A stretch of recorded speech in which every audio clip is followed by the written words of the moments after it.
Welcome to Per Her Perspective, a podcast of raw, relatable conversations on leadership, challenges, and solutions in running a business, often with the support of smart peers. The show inspires business owners to grow, make bold decisions, and go bigger with confidence. I'm your host, Marla Noel. Let's get started.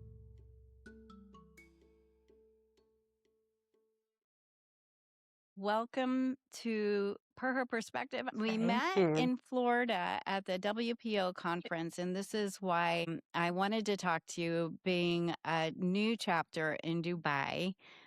But one thing I always want to know about people is what got you motivated to start your business? You're in business, you and your husband are in business together.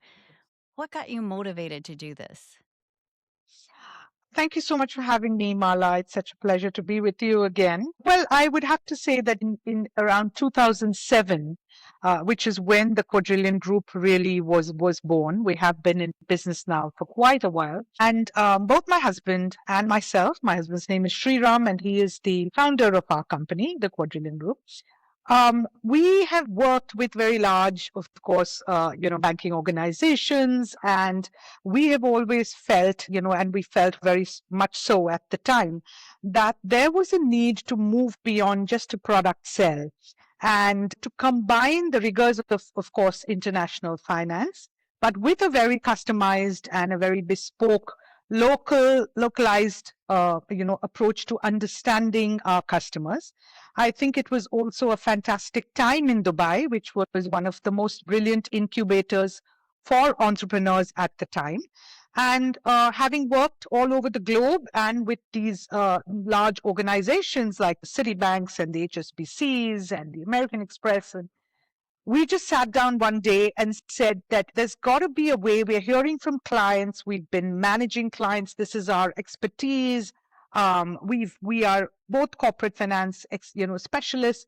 And we said there's got to be a way that we establish ourselves with a business that's sector agnostic, that is actually listening to our customers and then working to resolve some of their most complex and strategic financial challenges. And this is how the Quadrillion Group was really established by my husband and myself in 2007.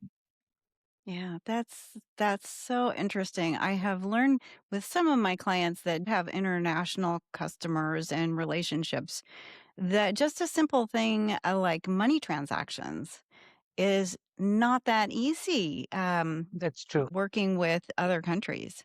That's so true, Mala, because I think geography brings its own jurisdiction. It brings its own, obviously, its legislation, its ecosystem, its jurisdiction. There is no one size fits all. And I think as much as we say we all work for the global behemoths and the big brands, every single market and its dynamics are completely different. And I think we'd reached that stage of having understood this. And Okay. which is why, of course, Dubai is a wonderful place to live in. We've lived here for over 25 years now. Seemed the perfect place, a dynamic market, a market that was so bullish, just as we were, and it was a perfect recipe for setting up an entrepreneurial venture. And Well, we've I've never had the looked back. pleasure of being in Dubai, and what a beautiful city. What a beautiful city. It Tell really is. me, Divyata, what was your childhood like? I have to say, very, very very loved, very, very warm, very happy, very loved. We were a small family. So, my parents, my sister who lives in Mumbai, India, I have an older sister, and myself. And I grew up in Bangalore, which is a beautiful garden city, as they call it, of India, in the south Yeah. of India.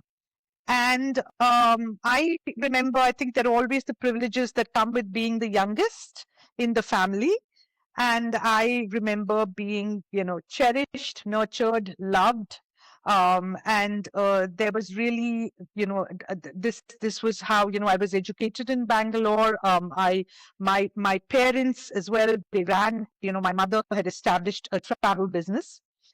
So I watched my parents as entrepreneurs, and as a little child as well, I think I understood the value of that work ethic, and had quite a happy childhood, just being in Bangalore and in India. And again, lots of light, sound, color. India is very vibrant, lots of fun. And yeah, those were my years. That's how I sort of grew up. And then now I've lived out of the country for over half my life. So it's like, Yeah, India is such a fascinating place. And having entrepreneurial parents, I'm envious because I did not. I had to learn it. Besides that, was there anything else that created that fire in your belly? I have to say very honestly that for me, the obsession at the time, and I think it was also what was so much what we were all aspiring to do, was really to have a corporate career and work with a big, large, foreign, multinational organization, to travel to all these countries with all the perks and the money that came from having a great corporate job. I think that's what I aspired to, to study towards and to become. And I don't think I really thought much. I felt that, although I watched my parents run this, and I watched my mother especially work very hard to build her travel business, I think I understood the work ethic, but I think somewhere there, that entrepreneurial spirit, or, I hadn't discovered it yet. And so I remember the joy and just how it was such a heady feeling to land my first job at the age of 21 or 22, fresh out of university, and just to work.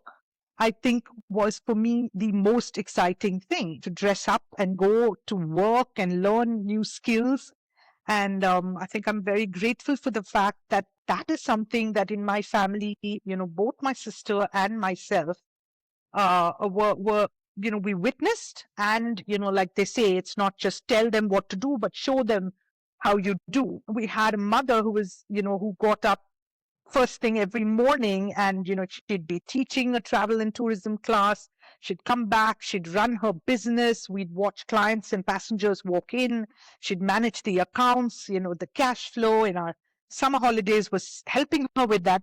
So I think all of that really put a fire in my belly to say that you can't just sit down, and there are no free lunches. You have to work hard to achieve anything that you want in life. And Right. I think we saw it, and it's we've lived by that ethos, both my sister and myself, our whole life.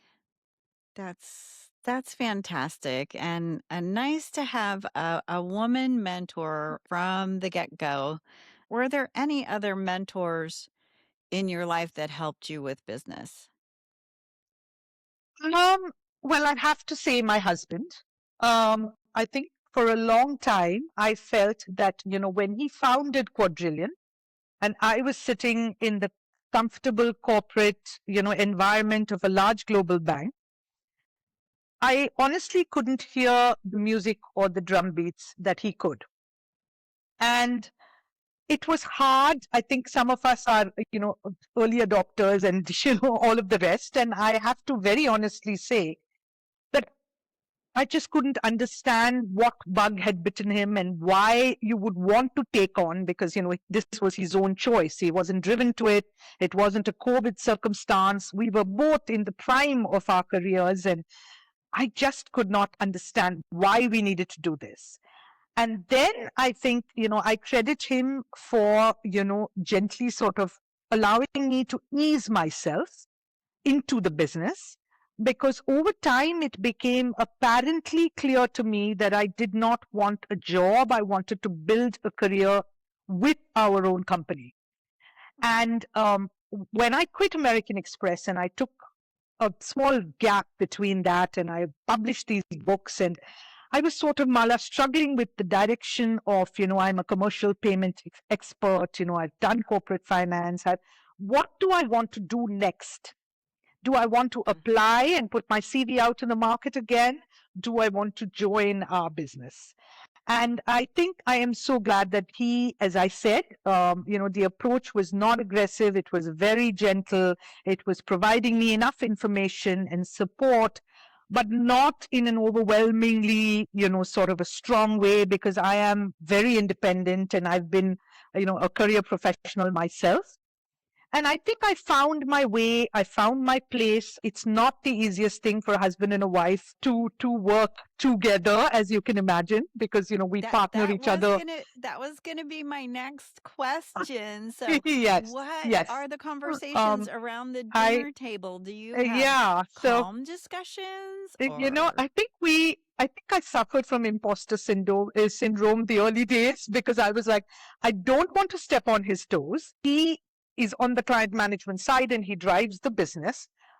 But I think, again, because of the nature of his personality, and I think most mentors are that way, is that there is a tremendous amount of confidence that he brings to the table.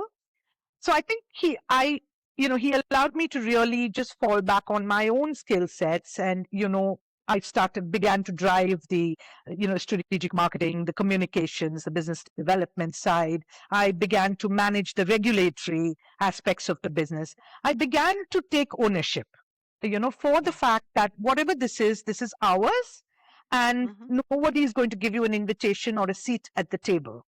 Right. When you own a business, you have to really put yourself forward. You have to find those opportunities even within the system.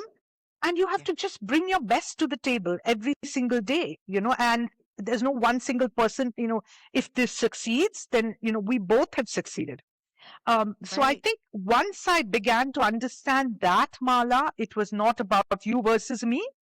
It's very much the us. It's very much the group. We have a wonderful Mhm. team, and we make sure that we complement each other and do not challenge each other in ways that are not required. Yeah, good.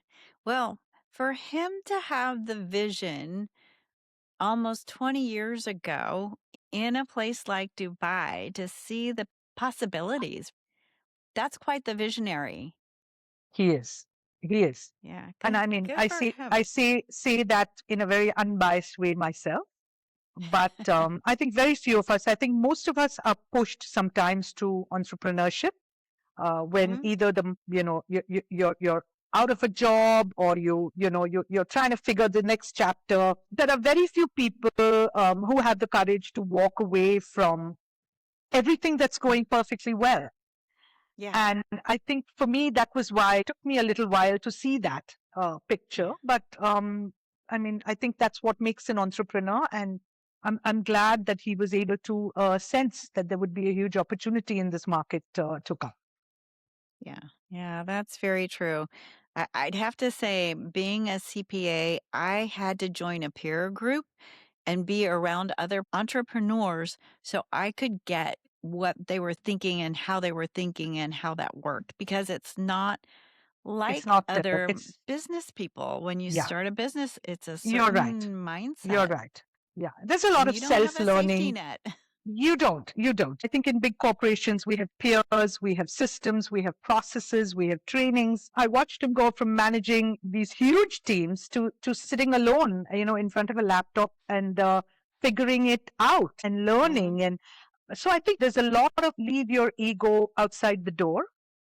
Yeah, And he did that, and he was able to do that. And I think for me, that was the most inspiring thing, because I think yeah. when you leave the large brands and the names, and your identity is so tagged onto them, Mala, Mhm. it's very hard, because everything that you're establishing on your own is sort of a non-entity, Yeah. and Yeah. you have to create that identity all over again. Yeah. You have You're to nothing cultivate until you're that something. respect. Of Yeah. course, and you're only as good as your last win, and everybody Mhm. wants proof of concept. And so Yeah. it's entrepreneurship is only for those who truly have, I wouldn't even say fire, I would say a raging inferno in the belly. Yeah, that is a good way to put it. That is a good way to put it. Now, you're a writer, which is amazing. Tell me about what you have written. Uh, so, so here's the thing. Having lived, as you said, in Dubai, which is honestly, I believe, one of the most exciting places on earth. and being a financial services professional, I had the story in my head. And the whole time I was in all my banking jobs, I kept thinking the first thing I want to do when I leave my job is to take a break and get the story out from my head and on paper. And that's actually exactly what I did.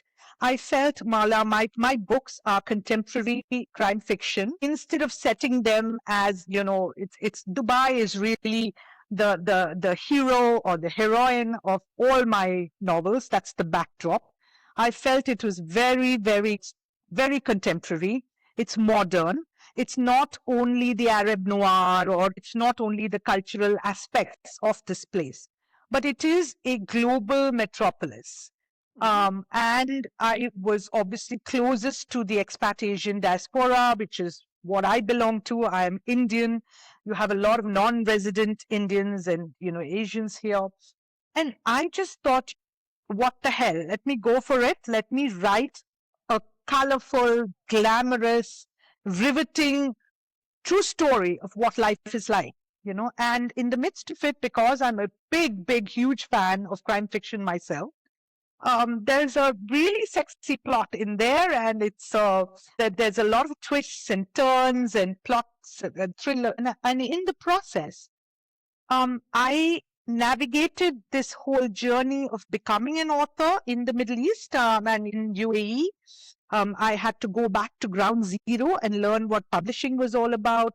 I had to learn how it's a business like any other. It So I is. would say the writing of the book was possibly the easiest part because that was my dream, and I'm a storyteller, and I'm a marketing person. I love to communicate. But I think the challenge for me was, now you've written this manuscript. How do I find a publisher? How do I get readers in the UAE to pick it up? How do I get this book to go globally? Which markets? How do I get onto literary festivals? How will people know me as an author?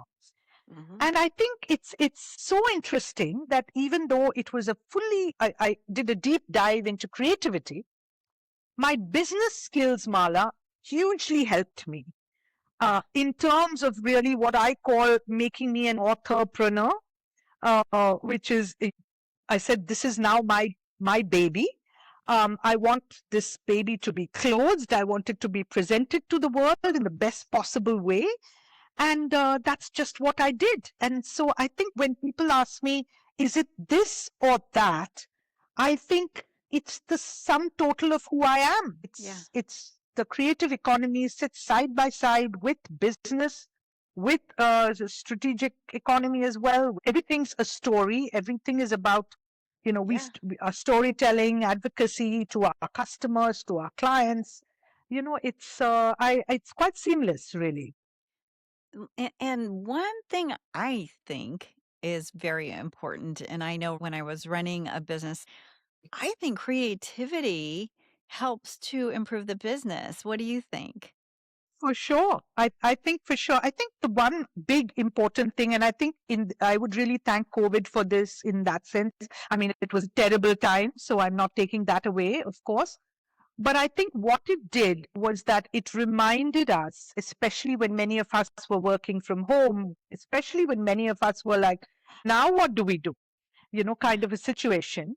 Yeah. Creativity, whether it was writing a poem or painting something, or it was so therapeutic. Yeah. People would sit and tell me that you'd really go back to how it was when we were kids, when you Yeah. were allowed the time and space to imagine. and Yeah. and I've Yeah. always been a big one to visualize and imagine things, and have these conversations between the different characters playing out, and it was just so much fun. I So enjoyed it. you have to tell me the name of your books and where Of do I course, find them? I have to say the most wonderful thing is that the books are now available globally, apart from, of course, Amazon and Barnes and Noble, and a lot of bookstores in the US and globally. So there are three books. The first one is If You Only Knew Me, which was my debut novel. And I'm lucky to say that I belong to a huge country like India, so I have the books just exploded. It went all over the world, and we had a huge reader base. And I then wrote my second book in 2019. It's called Somewhere in the Shadows. And last year, I actually just launched my third book, which is a sequel to the first, which is called The Secrets We Keep. And they're all very much contemporary fiction thrillers.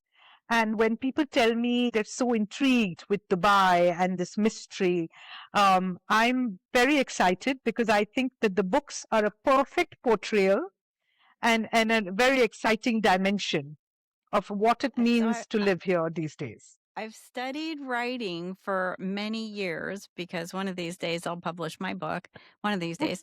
But we talk about a place being a character. And Of so it sounds course, like you've made Dubai of really course, a character in your it is. books. It is. It is. It's center stage. And I think the setting of a novel is what is so important to a reader. It brings a Yeah. certain nuance. And that's what I was hoping to achieve. And hopefully I did. Yeah. Sounds like you did. And I'm going to be reading your books. Thank you, Perfect. Mala. What are one or two things that you think have made a positive impact in your business? Um, I'd have to say that right at the start, I think one of the big things, Mala, was the fact that when Sriram, when he founded Quadrillion, um, he has always, and we have always envisaged Quadrillion and as not just as a company, a locally set up company. When we say our tagline is Quadrillion beyond boundaries, and we have truly put that in action because from day one, we have expanded that jurisdiction of operations and we have collaborated with partner networks and we have made sure that all of our, this gives us visibility into cross border deals. And we are, end of the day, we are a corporate finance, we are an M&A, we are a corporate advisory firm. And visibility is critical in our business. And it is not, it's very difficult if we just sit in a silo, dispensing products and services to a small geography here. Uh, we found that that has really, and because he did it right at the start of the business, not after we had achieved a certain scale, I think that established us as a global player. We are part of something called the Global Alliance Partner Network. We have alliances that we've established with similar founder led firms. And Mhm. because of that, we find that what are learnings from one part or a challenge that is, a problem that somebody is trying to, we worked on, for instance, a student housing or some sort of an accommodation requirement from one part of the globe and managed to find a solution for it, what they were looking for in our part of the world, in the GCC. So I think this is what people miss quite often is that the learnings, it's the world is really not as big as you think. And Yeah. the minute you're collaborating, the minute you're talking to people, the business insights and it's just made us so much sharper, 10 steps ahead of local competition because of the fact that clients know that with us they are getting the entire picture and that Yeah. our learnings have also come from across the globe. Yeah. So wherever you're doing business, a company like the Quadrillion Group can help you. So Absolutely. that's So we stay sector agnostic. So we work across, real estate, healthcare, education, all of the rest. We're sector yeah. agnostic. And we stay absolutely, as I said, we don't confine ourselves just to one geography. Yeah. Is there anything you wish you had done sooner? Like you just started this not that long ago, but wish we had started that a little bit earlier. Yeah, yeah. I have to honestly say when it comes to, when it comes to me, that I really wish I had just joined the business sooner. I think that, when we're scaling up as well, and in terms of, the financial part of it, the accounting, the several areas of our operations, where as owners, we know why we want to have a very, very firm, you can't do it all, and I think my husband's had a brilliant team But as the founder, and I think, there's only that much. Your time is absolutely, you're hard pressed for time. Yeah. And so I think in terms of this, strategically and the growth and really being a trusted partner there and a business owner, I should have. My only regret is I didn't take the leap sooner. Yeah. Yeah. Do you have any disciplines that you are using that you want to share with others that you feel are good for business management? Um, well, I mean, I think the first one sounds boring, but as any entrepreneur will tell you, is critical, and we live by it. Is cash flow. Be obsessed with cash flow, no matter Yes. how big you are. And as they say, revenue is vanity, but cash flow is sanity. And Hmm. I think that's something that I've seen from day one. And we're still here, very much in business. And when we have, I mean, especially like now, of course, and then the COVID years, we have so many external factors that is sort of choking us in terms of the mobility of capital or payments, or from clients, and slowing down this whole process. And we have a team of people, we have employees, we have a business to run. That I'm very grateful for the fact that as an approach and as a discipline to the business, we stay cash flow obsessed, because we have seen a lot of this coming, and we have taken adequate covers so that we're not in any kind of a chokehold Yeah. right Yeah. now. And I'm grateful for that. And I think the only other thing I would say is really to stay hungry and stay humble. Yeah. The first day after a great win, in fact, we just had one, which I'm very happy to say a couple of days back. And the very next day is often for us the busiest day, Mala, because we do not allow ourselves or our team the complacency to sit back and dwell on that for too long. It's a busy, busy day planning, and as crazy as I used to think, let's have a let the celebration last the week at least. I've understood now that you just have to keep moving, Yeah. and you have. Celebration lasts 15 minutes and It then let's go. does. It does. You congratulate each other and then your whole team, and then you're back. We're doing what we need to do. So Yeah. that's a Yeah. discipline again, and I'm happy for it. I think it's important never to get too carried away with Right. a business's success. Yeah, because there you always need that next one. One of my key people said, "Oh, we've just done a great thing. Can't we just coast a little?" And what direction is that? Yeah, Downhill. exactly. Do you have work-life balance? Is that something that's in your world, or do you struggle with that? Absolutely. No, no, I think absolutely. I believe it's extremely important for health and wellness. Yeah. I'm a professional. I sing as well. I love music. I sing Western music. I learned Indian classical Hindustani vocal music from my mother, who unfortunately passed away last year, very sadly. Oh, And so music for me is therapy. So when I'm not writing, when I'm not singing, I love travel. And I think just when I don't allow consciously, I try not to allow stress and anxiety to really get to me. It mhm. was a very rough past few months, as I said, because I unfortunately, my mother passed away. And I'm grateful for work life balance, because I think that we don't live, and our mind certainly doesn't live in silos. And I am very cognizant of the fact that mental wellness depends on finding the right balance. And I'm glad that I discovered these creative pursuits and, everything else, because when any one area of life is getting too intense, whether it's work or whether it's, the domestic life or it's anything else, it's great to be able to take a step back. And Yeah. I'm a big one for breathe, smell the roses. You are important, not the situation. And Right. I Yeah. believe in putting myself, in prioritizing my wellness. Yeah. If you keep yourself healthy, then you can keep working. Of course, of course. That's good. You're an amazing person, a singer also. I you just do everything. Is there No, anything that's you not true. can't do?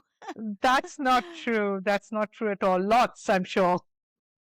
Oh, wow. So if I asked one of your employees how you are as a boss, what would they say? I think, I mean, again, to be brutally honest, I think they'd probably say I was exacting, but also empathetic. I have to say that I do have a high expectation in terms of that quality output, and we are a small firm, so it's important for us to really bring our best out there every day. I do have fairly exacting standards in terms of that, but I also have a very high emotional intelligence. And I think that gets me being tuned into people.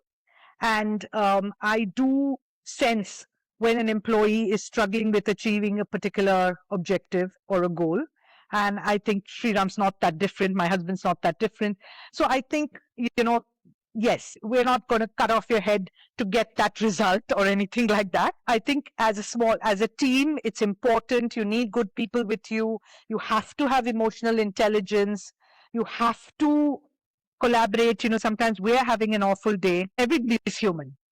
So I Mhm. think it's important to stay, of course, have those standards.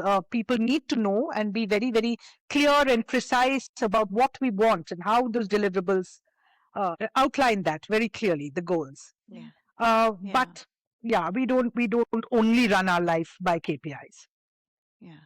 Good. Well, KPIs are important, but the entire person Of is more course. important. Can't Yeah, do it all for sure. ourselves, and we need Yeah. people. Yeah.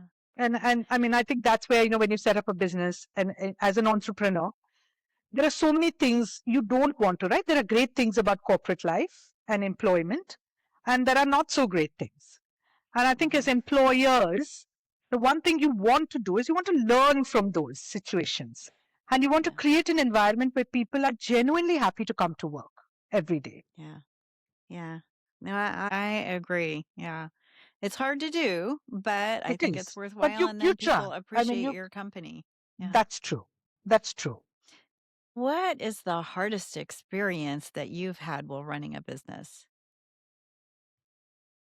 I It's honestly been at the start of the business, Mala, which I detailed a little, and I can't say that I was a part of all of that, but I've been there in the wings and I've seen the start and that early stage. And I think it's establishing that, really reclaiming that credibility, establishing the business, getting some of those big client mandates, the first ones, getting all of that documentation, learning, sort of pitching with the big boys and knowing that you are a novice firm, you're so tiny. That and facing like 200 rejections from large clients. I think Mhm. there's no romanticizing it. I think the journey of an entrepreneur is that's how it is. If you Yeah. can't take It's hard. those punches, yeah, if you can't take those, absolute, kicks in the gut and whatever else it is, and you roll with it. So I think Yeah. that part, watching that was, it was quite nerve-wracking. So, So one thing I learned in running a smaller business is you have the ability to move and do things much faster than some of the larger businesses, though, right? Did you find that as an opportunity for the Quadrillion Group? absolutely, absolutely. I think that your agility is a lot more. There's a Mhm. lot less bureaucracy. There's Yeah. a lot less, we have an ability to pivot as quickly as we can. Yeah. I mean, Mala, or I may have already shared with you that even when I was in Miami, I literally, Carolyn Howell was talking to me about an opportunity at a small business convention in DC. And it literally took me 5 minutes to sit with her. And, I changed my ticket and I decided that I was going to be in DC instead. And I wanted to attend a particular convention. There was something that you wanted. So, I think this ability to, we get so straitjacketed otherwise. And in a Mhm. smaller firm, it is possible for us to actually act on what is it that our clients are telling us. How is it that we need to Yeah. change our approach and pivot? And Right. when we do that, people are honestly delighted because nobody has the time Yeah. now to cut through layers of jargon and bureaucracy. Right. It's just time is money. Yeah. And so we are exactly where we say we'll be. We're consistent, we show up, we're agile, and we get the job done. And I think even the large clients are now, are absolutely happy to go with firms who deliver results on the spot, Hmm. and Yeah. are They've listening to got to them. appreciate the fact that you can move faster than your Of competitors. course, of course. Yeah. Yeah. Pricing wise as well, so many things. You're competitive. You have to be Mhm. competitive. Yeah. Yeah. That's how it is. Do you have any business books that you would recommend? Coming out of course, our WPO, I have to say that I just read the Long Game, the Dory Clark book, which is how to be a long-term thinker in a short-term Mhm. world, and Dory it was was a interesting. speaker at the Dory conference. was a keynote speaker at the Mhm. WPO conference, so I loved that book. A lot of very valuable insights there, especially with all that's going on in our part of the world.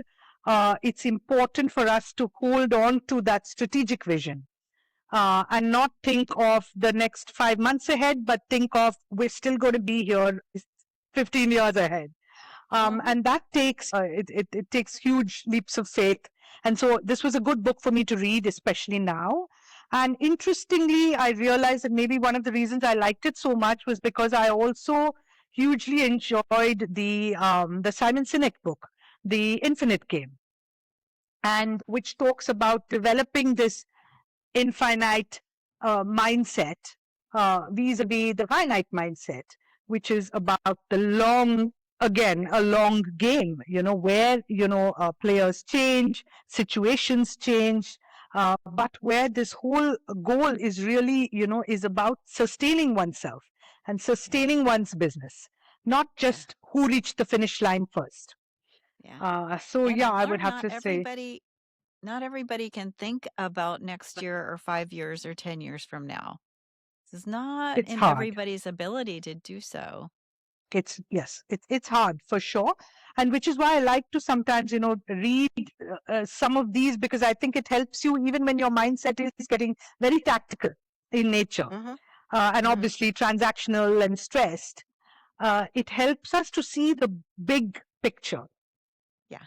Yeah. Why did we Yeah. create this? Where are we trying to go with this? Yeah. And we need to be thinking about working on the business, not in the business. And when Of you think course, about yeah, the strategies versus the and tactical, it helps you. very true. And I think, Yeah. Dory Clark puts it beautifully when she says, a lot of people think, Mala, that if you are doing that, then you're not focused on achieving your immediate goals or your business goals or the transactions and everything else. But like she says so beautifully, it is about the balance between the heads up and the heads down, right? Right. So that Yeah. you are doing everything that needs to be done while maintaining an exploratory a vision. I mean, having that big picture Yeah. insight. Yeah.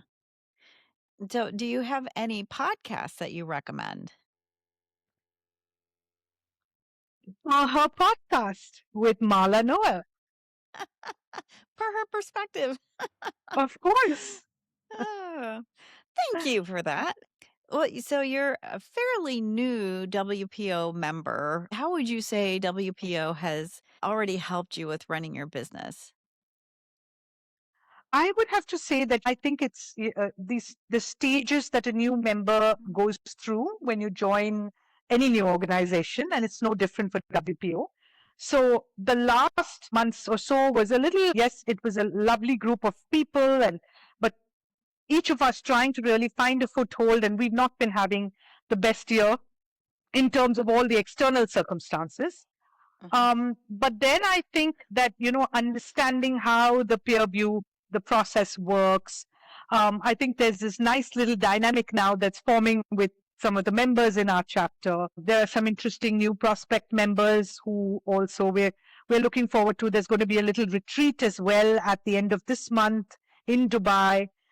So we get a chance to get off, and be together and have some leadership sessions, and I think so. For me, I think it's honestly, it's been evolving, but evolving very well. Um, and Miami, of course, was a huge turning point, gave me a much, much bigger perspective. I'm so glad I came, met wonderful people. I think with all organizations, Mala, once you've committed to it, for me, it's very important that I have to know the entirety of it. I Yeah. have to understand, that it's more because you have so many networking organizations, and I'm a part of, many organizations myself.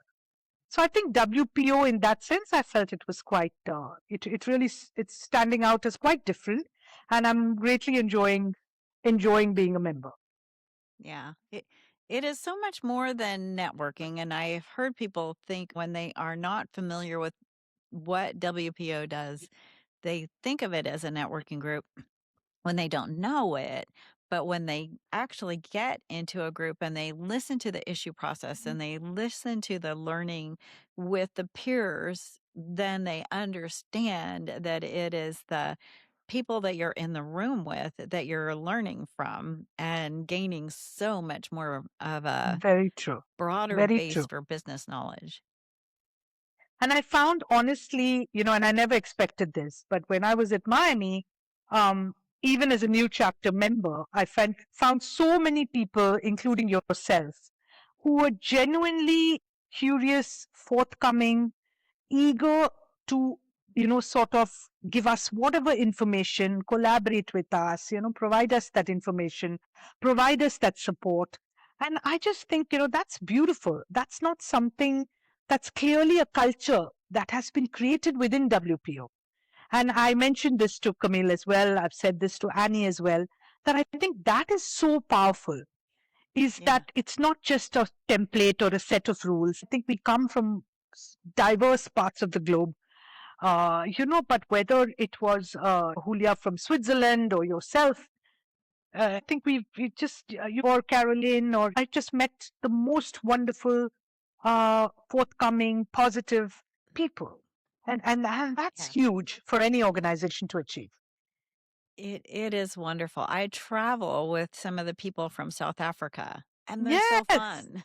with Tara as well. I know, and Tara was wonderful. I was reading about it on her LinkedIn, and that's amazing. You are a founding member of the Dubai chapter and a member of the Dubai Businesswomen's Council. I'm just curious. It has not always been easy for women to start businesses in that part of the world. How are you finding that now, especially with a country like Dubai where there are so many opportunities? When you look at Dubai and you look at our government and you look at the UAE government, Mala, the interesting thing is that, there is such a huge representation, almost 70% representation of women in our government. So I think that Nice. absolutely, I would have to say that, especially, I can only speak for Dubai and for the UAE, really, is that it is a country that gives tremendous opportunities. So the opportunities are there for the taking. I think possibly where we're at now is that a lot more of the younger generation, people are educated, have built the skill sets. It's not only the expats who are running, expatriates, different nationalities who are running Mm. different businesses, foundations, of entrepreneurs. I think it's now, really, it's we are, it's cross sectional. You have, there's a lot of integration between public and private. And I have to say that as a woman, not only as a woman entrepreneur, but as a woman author, in and having a big foothold in the creative economy as well, I have only the best things to say, because I have really found that if you, I think a lot of people have all these locks in their mind, and so they don't approach these the powers that be, or they don't approach organizations for, really for opportunities to find out, how can you incubate, how do you help me with this. But the and this is a message which the Business Women's Council as well, Dubai Chambers, is consistently saying and putting out to entrepreneurs is that don't, you can't just sit there and wait for a miracle. You have to be out there like with any other market. Tell us what you do. You're bringing your skills, you're bringing your talent, you're bringing your businesses to the forefront. You have specific blueprints. Dubai is fantastic in the way that all the decision making is really data driven. It's very scientific, it's data driven. So I would really have to say, having witnessed it over 25 years now in this country, that for men or women entrepreneurs who have a very clear cut blueprint, a strategic plan, a plan of action, you've established your business, all the legalities, there is absolutely no limit to the support that you get from government and from infrastructure. I think where the problems sometimes come about is because people try to just come here, get something quickly off the block, and it's not in tandem with the way things are supposed to be done.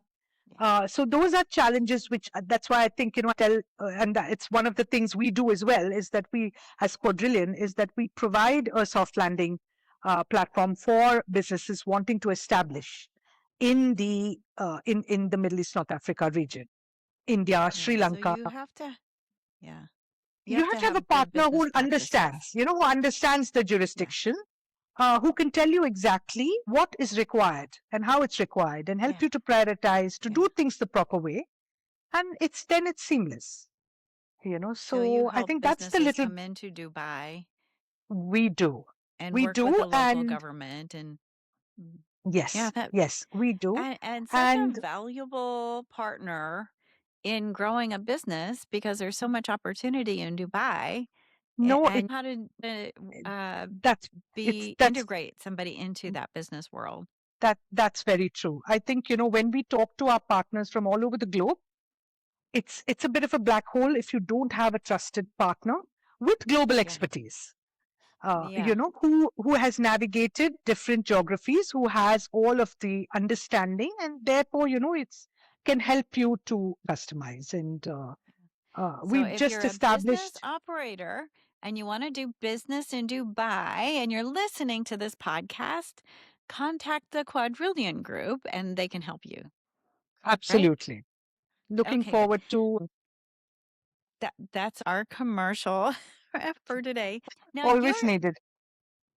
always needed, and you you do so much, and you also are involved in promoting literature, and you are a speaker in the international literary festivals, like the Emirates Airlines Festival of Literature.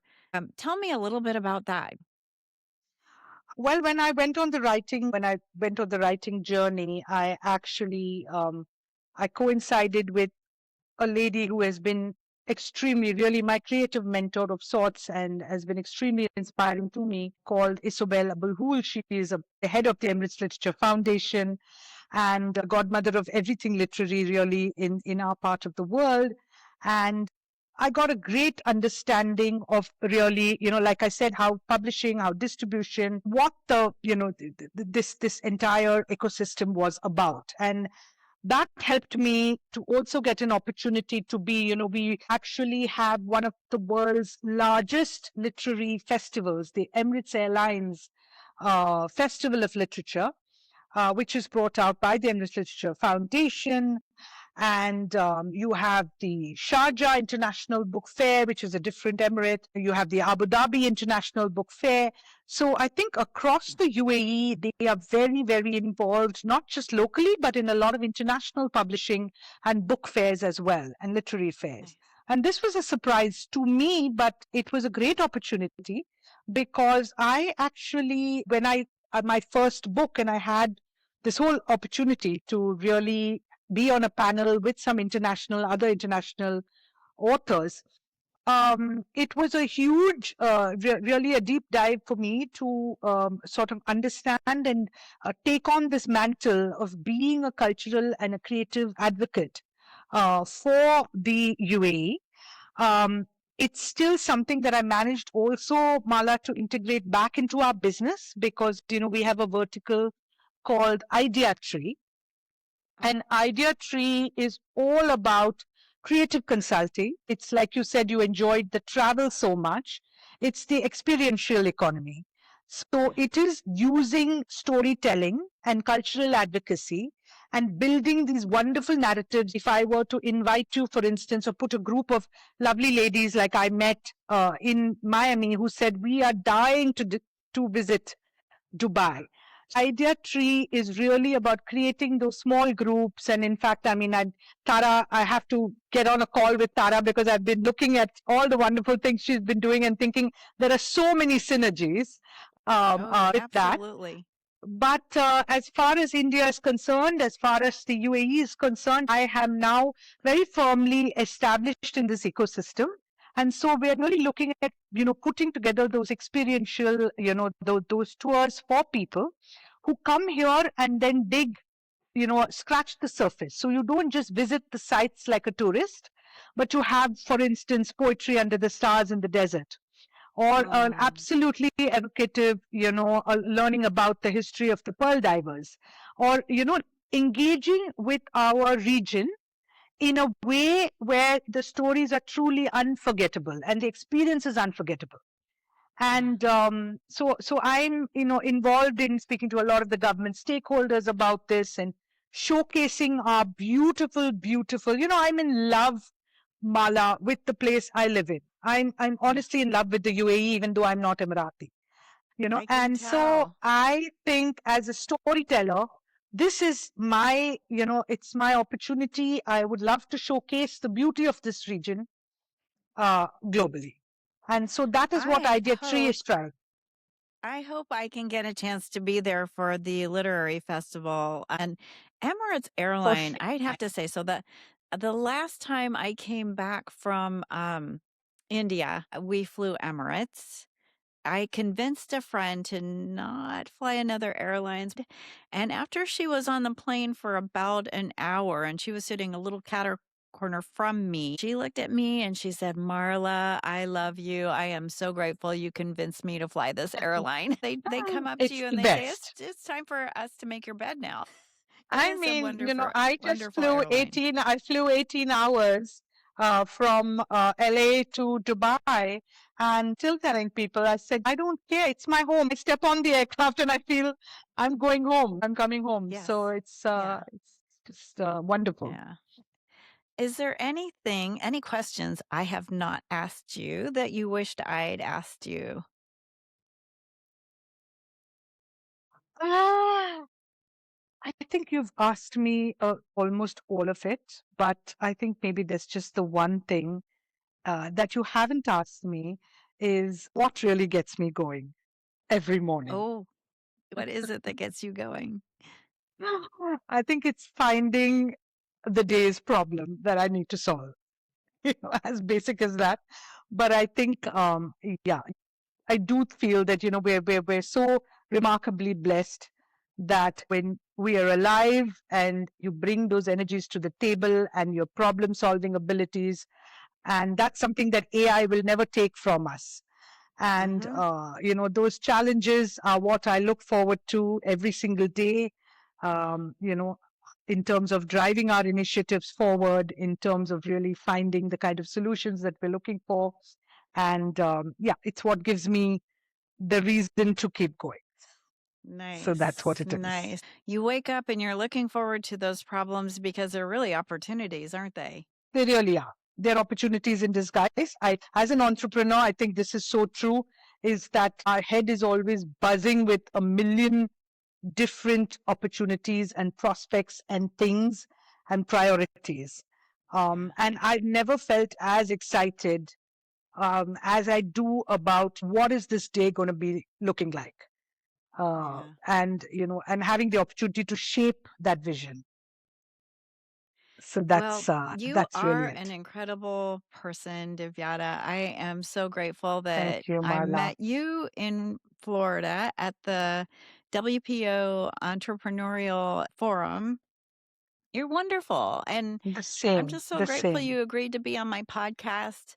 I'm And just I so look forward to delighted. talking more so we can figure out how we And can get these people to Dubai to see we more, should. to see your country I because I it will. is a I will. I beautiful will. city. I would love to, and we will be putting something together. And, because we filter it by interests, even if you have literary interests or you have, other things, the culture and heritage and whichever part that you're interested in or activities, I'm trying to really evolve something where we can present this and something, for WPO and India as well, of course, which is my, my country of my birth and my home Yes. country. So, Mala, I am so grateful to you for your friendship and for just being so warm from the very first second that I met you in Miami, and wishing you, fabulous things with Per as well as your, of course, your business. And thank you. Thank you so much for this opportunity. Good. Sorry, Divyata.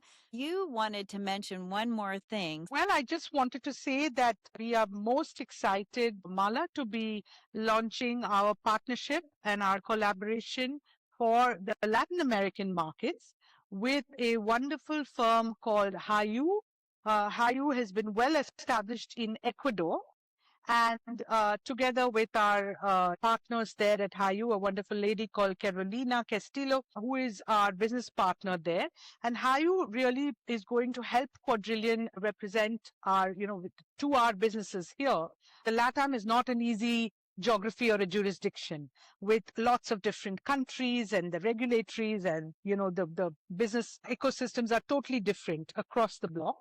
And so it helps us to have a trusted partner there, and together with Hayu, we will be, they provide a soft landing services for businesses looking to establish in Latin America. And we are very excited. It's been a big area and a region of priority for us.